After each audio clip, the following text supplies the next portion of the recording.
শিগগিরই আনুষ্ঠানিকভাবে পুলিশ সংস্কার কাজ শুরু হবে জানালেন কমিশন প্রধান।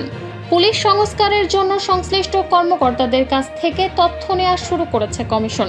তথ্য সংগ্রহের পর শিগগিরই আনুষ্ঠানিকভাবে সংস্কার কাজ শুরু হবে বলে জানিয়েছেন পুলিশ সংস্কার কমিশনের প্রধান সফররাজ হোসেন। রোববার সচিবালয়ে কমিশনের সদস্যদের সঙ্গে অনানুষ্ঠানিক বৈঠক শেষে কথা জানান তিনি। সফররাজ বলেন, আনুষ্ঠানিক কাজ শুরু করতে প্রয়োজনীয় রসদ জোগাড় চলছে, শিগগিরই কাজ শুরু হবে। পুলিশ সংস্কার প্রধান বলেন, এ কাজে সংশ্লিষ্ট সবারই মতামত নেওয়া হবে।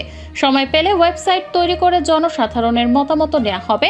150 বছরের পুরনো পুলিশ আইনের কিছু ধারা সংস্কারের সুপারিশ করা হবে বলেও জানান পুলিশ সংস্কার প্রধান। তিনি বলেন, পুলিশ বাহিনী 150 বছরের পুরনো আইন, বিশেষ করে 1861 সালের পুলিশ আইন এবং 1943 সালের পুলিশ প্রবিধানের ওপর কাজ করে। এই আইনগুলোর সেকেলে কোনো বড় পরিবর্তন করা হয়নি।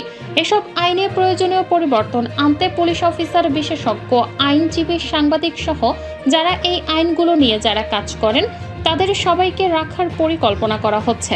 এ সময় স্বরাষ্ট্র উপদেষ্টা লেফটেন্যান্ট জেনারেল জাহাঙ্গীর আলম চৌধুরী বলেন, কমিশনকে যাবতীয় সহযোগিতা করা হবে, বেঁধে দেওয়ার সময় প্রতিবেদন দেওয়া সম্ভব হবে বলেও মন্তব্য করেন তিনি।